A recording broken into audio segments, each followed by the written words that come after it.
What's up, everybody? I want to share a prediction made by Stellar Metamorphosis, little Celeste, little girls. The uh, the diameter principle of stellar evolution. I wrote this paper April 8th, 2018. Whoa, almost 8 years ago. Anyways, it says here, the nebular hypothesis and all accretion theories have no explanation to why stars are found in all diameters. In fact, all diameters of stars are going to be different because they are all in different stages of evolution. No star is the exact diameter of another, as well it is continuous.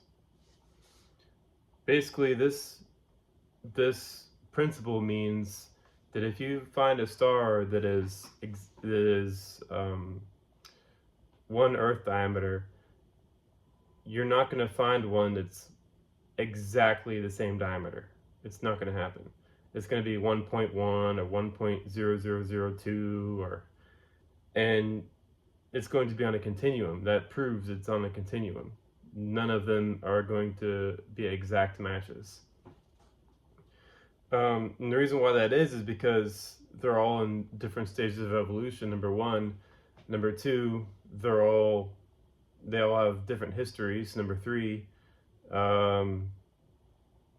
they're all unique. They're like the DNA of a human being. Every single star has a different diameter. They can pass through the diameters as they cool and collapse, but as they're measured now, none of them are going to match. So that's basically the principle of the diameters here. And the prediction, just so I can cut this short, is in the paper, the Vixer paper. I have Kepler 1349 Bravo at 0.69 Earth radii and Kepler 1339 Bravo at 0.71 radii. And it says here that this means there are objects orbiting other stars out there that are 0.7 Earth radii. And I took a screenshot for purposes later on. This is an exact screenshot. I didn't do any manipulation to it at all. There it is. And I printed out the handy dandy catalog that's catalog of exoplanets, the same place I got the original screenshot. And there are 7 objects that fall in between it. Specifically, 2 of them are 0.7 Earth radii, Kepler 431 Charlie and Kepler 2003 Bravo. They sit right there. And that's only possible if the only reason why I was able to do that is if I knew with the theory that these objects are on a continuum.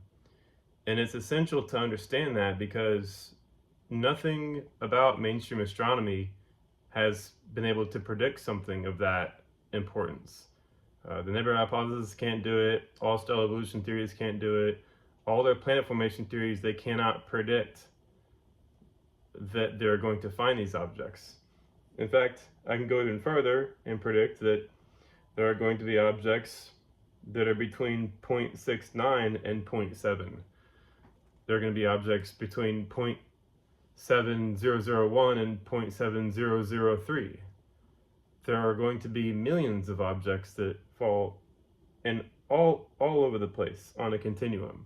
None of them are going to match the same exact diameter. Of course, I said that over and over again. But this is very important because not just the exoplanets that the astronomers are finding, it's the stars they're finding, which are young exoplanets. They're all going to be on a continuum of size. You're not going to find ones that match exactly the same size as another. And that's important for stellar evolution development because it tells us that there is no threshold for mass. If the stars are on a continuum, then the ideas for how stars are powered through their mass is probably incorrect because the masses are also on a continuum as well as their diameters because they slowly lose mass as they evolve. But that's for another talk. I have that in another paper as well. Anyways, small victory, very important victory. It just shows that, yes, even with math, stellar metamorphosis can make simple predictions, all right, on what's going to be discovered. All right, there you go.